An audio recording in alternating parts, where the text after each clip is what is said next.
Napapitlag si Alyana nang maramdaman ang brasong nakayakap sa bewang niya. Bakit ba, honey? Para naman di kita asawa kung maitulak mo ko. Reklamo ni Rizzy sa paungol na tinig. Pero di inalis sa katawan ni Alyana ang braso nito.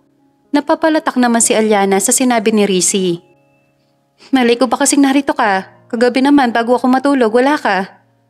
Di niya namalayan ang pagdating nito kagabi marahil sa lalim ng tulog niya. Ayaw ba na nandito ako? Baka ikaw ang ayaw dito, bihira mo nga akong uwian. Sabi niya at tinalikuran niya ito. Hindi naman sa ayaw ko, babe. Marami lang talaga akong ginagawa sa office. Hayaan mo, dadalasan ko na ang uwi ko rito. Matutuwa na sana siya nang maalala niya ang napanood niya sa balita kahapon. Parang pinipiga ang puso niya nang maalala ito. Kasi dapat siya ang kasama nito, hindi ang babaeng yon. At wala man lang paliwanag ang lalaking to sa kanya kung bakit di siya nito isinama. O basta ito na para bang wala siyang alam sa kabila ng pagpapalabas ng interview nito sa national TV. Nakala ba talaga ng lalaking to manhid siya? Nais niya itong komprontahin, kaya lang di siya handa sa maaaring isagot nito sa kanya. Paano na lamang kung siyang hinihintay nitong bumitaw sa relasyon nila? Mahal niya si Rizzy at ayaw niya itong mawala sa kanya. Kaya kahit masakit magkunwari na okay lang siya, ay nagawa niya magpanggap na wala lang ang lahat. Ano naman kung ang Gwen na yon ang gusto ng ina nito? Wala na itong magagawa pa dahil siya ang pinakasalan ni Rizzy. At yon ang gagamitin niyang advantage para makalamang sa babaeng yon kahit pa mukhang dehado siya. Nagulat ito nang halikan niya sa labi. I love you, Rizzy. Namiss kita. Usal niya sa pagitan ng malalim na paghalik niya dito. At wari niya nadadala na rin ito sa mapusok na halik niya. Desidido na ang kanyang loob. Ipaglalaban niya si Rizzy gamit ang katawan niya.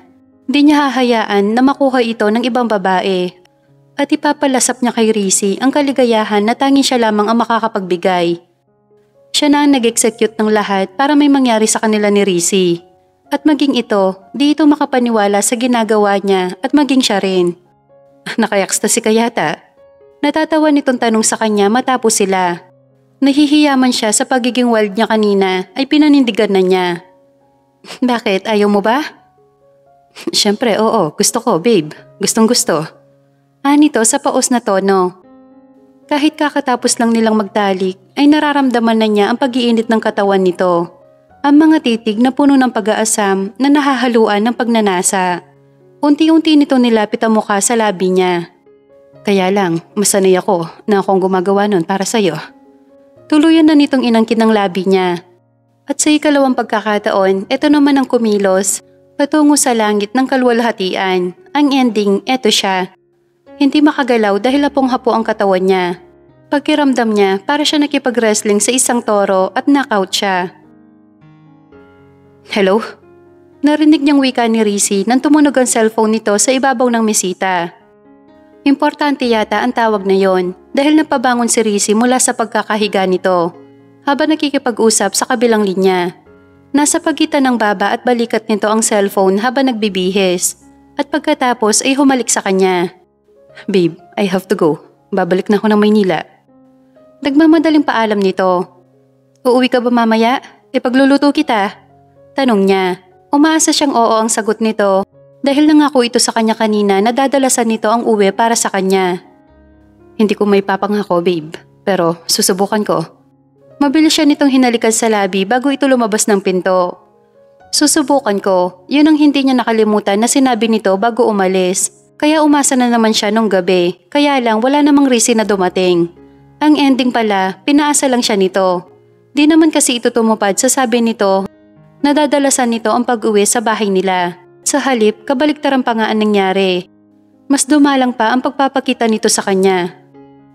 Palaging dahilan nito, out of the country ito, for business trip. At kapag ganito ang dahilan ni Rizzy, ay wala na siyang masabi pa kundi sumang-ayon.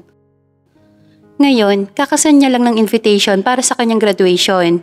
Kaso, wala pa ito reply sa kanya. At naiintindihan niya naman dahil sinabi nito na nasa meeting pa ito. Gabi na nang tumawag ito sa kanya para sabihing di ito makakadalo dahil nasa Singapore siya ng araw na yon. Bigatin talaga ang asawa mo, kaya intindihan mo na lang. Huwag ka na malungkot, Alyana. Wika sa kanya ni Misha matapos makita ang mukha niya na parang Biyernes Santo. Nakasuot siya noon ng toga kasama ang mga kaklase niya, sina Rina, Greg at Simon. Oo nga naman, Alyana. Mabuti pa magpicture na lang tayo. Wika naman ni Greg, na noon ay ang kapatid nitong si Gabriel ang kumuha sa kanila ng litrato na magkakaibigan. Pagkatapos ng graduation, simpleng salo-salo ang pinagsaluhan ng mag-anak para sa pagdiriwang ng pagtatapos ni Alyana. Masaya na rin siya kahit wala si Rizzy, dahil kahit wala ito sa importanteng pangyayari sa buhay niya, ay ito naman ang dahilan kaya siya nakapagtapos ng pag-aaral matapos nitong pondohan ang pag-aaral niya. 3 years later. Nagmamadaling umuwi ng bahay si Alyana pagkatapos ng duty niya. Linggo ngayon at saktong birthday niya. Baka naman biglang umiba ang ihip ng hangin at bulungan itong si Rizzy na umuwi para isupresa siya. At kahit mukhang imposible ay umaasa siya na maghimala ang langit. Sa nakalipas na 2 birthday niya, mula nang siya ay may kasal kay Rizzy, ay hindi pa niya ito nakakasama sa kanyang birthday. Ewan na lang niya ngayon, sana naman hindi kagaya nung una. Napahinto siya sa pagpihit ng doorknob. Kagaya nung naunang birthday niya, wala si Rizzy. Dumiretso na lamang siya sa bahay ng kanyang magulang. Happy birthday, ate! Nanlaki ang mata niya nang pagkabukas niya sa pinto. Di lang magulang at kapatid ang dinatnan niya roon, kundi naroon din ang mga kaibigan niya. Sina Misha at Rona, Greg at si Simon. Pakulo ng mga ito, merong mga pagkain at balloons.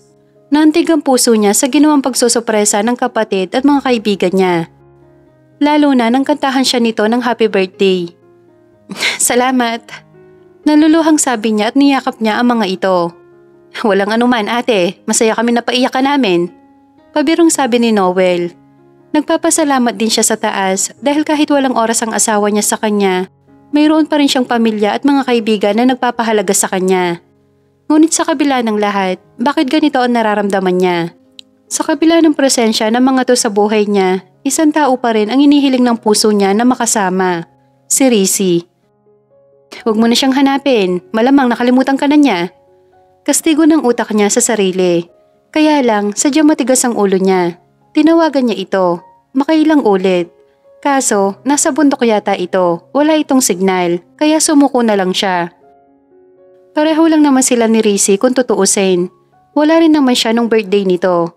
Nag-celebrate ito kasama ng magulang at kapatid niya. Nakita niya yon sa social media. As usual, sumakit puso niya na makita yon.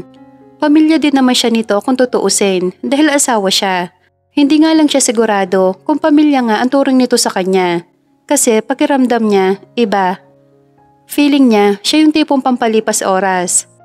Pinupuntahan kapag walang magawa o kaya naman nababagot ito sa buhay. Ang alam niya sa mag-asawa, magkasama sa hirap at ginhawa, sa kasiyahan man sa kalungkutan. Pero si Rizzy, uuwi lang sa kanya para umiscore, kaloka. Alyana, hulaan mo, may good news ako sa'yo. Abot tenga ang ngiti ng kaibigang si Misha habang binibitin siya nito. Ano ba yon? Na-approve na ang visa ko papuntang Canada, magiging nurse na ako doon. Kulang na lang magtatalon ito sa tuwa nang sabihin yun sa kanya. At masayang masaya siya para sa kaibigan. Yun talaga kasi ang pangarap nito, kaya nag-apply ito doon para magtrabaho. Congrats, Misha, sa wakas matutupad na ang pangarap mo. Salamat, Alyana. Sa susunod si Rona naman ang pupunta ron. Imporma nito at di na malingid sa kanya na nag-apply din ito. Daya nyo, iiwan nyo na ako? Nakangusong sabi niya. Hayaan mo na, may asawa ka namang gwapo at mayaman. Nalagyan ng irap ang humabang nguso niya nang maalala niya ang walang kwentang si Rizzy. Hindi niya alam kung humihinga pa ito sa ngayon. Di pa rin niya ito makontak. Sa inis niya, pinatay na niya ang cellphone niya para di siya nito matawagan kahit kailan. What if kaya mag-apply din ako para magkakasama tayo doon? Mag-a-abroad ka? Bulalas ni Misha. Oo. Ang yaman na ng asawa mo, mag-a-abroad ka pa? Friend, huwag mo sabihin na kinukulang pa yung laman ng bulsa mo. Hindi naman, gusto ko lang sanang tuparin ang pangarap ko noon. At tingin ko pagkakataon ko na to ngayon. Nangingislap ang mata na wika niya. Bakit nga ba hindi? Imbes na lalo siyang mapeste sa kakahintay kay Rizzy, tila wala naman itong pakialam pa sa kanya, kaya mabuti pa umalis na lang siya. Oo nga, suportado siya nito financially. Kaya lang, ayaw niya maging dependent dito habang buhay. Nararamdaman niya habang tumatagal sila, Para bang mas nagiging malabo ang lahat sa kanila. Hindi na siya nakatitiyak pa kung pareho pa ba sila ng nararamdaman sa isa't isa. Alam na ba ng asawa mo to? Hindi pa, at hindi na niya kailangan pang malaman. Laking pagtataka ni Rizzy na di niya naabutan si Alyana sa bahay nila. Makailan tawag na rin siya dito, kaso di naman ito yung sinasagot. Nag-aalala tuloy siya. Baka may nangyaring masama dito. Di naman ito ganito dati at palagi nitong nasasagot ang tawag niya. At ngayon naman, wala ito sa bahay nila. Palagi naman kasi itong naroon, lalo na kapag ganitong gabi ang dating niya. Madalas, naaabutan niya itong natutulog sa kwarto nila. Ngayon ay malinis ito at mukhang di nagamit magdamag. Siyempre, alam na niya ang pupuntahan kung hindi sa bahay ng magulang. Mabuti na lamang at mukhang gising pa si Noel, kaya naman ito na ang nagpapasok sa kanya. Nanlaki ang mata ni Alyana nang makita si Rizzy sa sala. Buhay pa pala to. Natatawa siya ng pagak sa isip habang nakatingin sa natutulog na si Rizzy. Di niya mawari kung anong masamang hangin ang nagtaboy dito papunta sa bahay nila. Akala niya tuluyan na ito nagka-amnesia. 5 buwan yata itong di nagparamdam sa kanya at ito yung pinakamatagal. Di siya magtataka kung sa susunod ay gawin nitong 1 taon hanggang sa di na siya nito maalala. Nilampasan niya ito saka tumuloy sa banyo. Pagkagaling niya sa banyo, sa kusina siya dumiretso. Naroon na si Rizzy. Kausap nito ang kanyang ina na para bang hindi man siya inabandona. Akala ba talaga nito manhid ang mga tao sa bahay nila? Lalo na siya, kumangitian siya nito para bang wala itong atraso sa kanya. E kung magpalit kaya sila ng papel, makakangiti pa kayang hinayupak na tong ganito katamis? Kung pamanhidan lang pala ang usapan, sige, game siya. Kunwari wala siya nakitang Rizzy sa harap ng mesa. Kumuha lang siya ng kape, dinala niya ito sa labas ng bahay. Naupo siya sa malaking bato habang ini-enjoy niya ang ganda ng sinag ng araw sa ilalim ng kanilang niyugan. Kulay ginto yun kapag nasisinagan ng araw at mas lalong gumaganda kapag nadadaanan ng ulap. Para bang sumasayaw ito sa hangin. At yun ang favorite spot niya sa umaga habang nagkakape. Sobrang nakaka-relax at nakakagaan ng pakiramdam. Bumigat lang ito ng slight na makita niya si Rizzy sa tabi niya. Bakit ba sumunod ang bakulaw na to sa kanya? Ang ganda naman dito, honey. Nakatingin din si Rizzy sa view na pinapanood niya. Kasing ganda mo. Akala yata ng lokong to na dadala pa siya sa pambobola nito. Umangat ang kamay nito para sapuin ang buhok niya na nagkalat sa mukha niya. Kaso, inunahan na niya ito bago pa madapo ang kamay nito sa may tenga niya. Ayaw niyang dumapo ang anumang parte ng katawan nito sa kanyang katawan. Kaya umusog siya para makalayo dito. Kumusta naman ang trabaho mo? Himala at naging interesado ito sa buhay niya. Nakakainis lang kung kailan siya walang ganang makipag-usap dito saka siya nito dinadaldal. Ayos lang. Wika niya at humigop siya ng kape. Ikaw, kumusta ka naman dito habang wala ako? Okay lang. Patamad niyang sagot. Tumayo siya, iniwan niya ito sa labas. Pumasok siya sa kanyang kwarto. Isasara niya sana ang pinto nang iharang nito ang katawan at nauna pa itong naupo sa gilid ng kama niya. Kung kaya niya itong itulak palabas ay gagawin niya. Manhid talaga. Di nito nararamdaman na ayaw niyang makipag-usap dito kanina pa. Birthday mo pala nung linggo. Happy birthday. Pasensya na, nakalimutan ko. Ano naman ang nakain nito at naalala pa ang nagdaang birthday niya. Kung kailan naman 1 linggo na ang lumipas. Marahil ng hula ito. Pero hindi. Duda siya kung alam ba talaga nito ang kaarawan niya. Nang bigla niyang maalala ang tarpaulin niya na nasa harap pa ng mesa. Di pa nila natatanggal yon. Tama, yun nga. Kaya nito nalaman ang birthday niya. Okay lang, sanay na ako. Ano bang gusto mo regalo? Bibigyan kita. Kahit late na. Sabihin mo lang kahit ano. Hindi na ako bata para maghanap pa ng regalo, Rizzy. Come on, honey. Just tell me. Gusto kong bumawi. Giit nito. Pahinga, Rizzy. Gusto kong matulog maghapon nang walang umiistorbo sa akin. Magagawa mo ba? Wika niya gamit ang pinakamahinahon niyang boses upang pagbigyan siya nito. Kung tataasan siya nito ng boses, for sure tataas lang ang tensyon sa pagitan nila. Di ito yung tipo ng tao na nagpapatalo. Well, kung gusto mo magpahinga, sige di kita gagambalahin. Nito at tuluyan na ito nahiga sa kama niya. Dahilan para tuluyan ng nanigas ang panga niya. Paano naman siya makakapagpahinga kung nasa paligid niya lang ang nagdudulot ng stress sa kanya? Hindi ka naman siguro bingi or tanga para hindi mo makuha ang sinasabi ko, Rizzy. Narinig kita, babe. Loud and clear. Kaya lang, sorry, di ko yata mapagbigyan ng hiling mo dahil na-miss kita.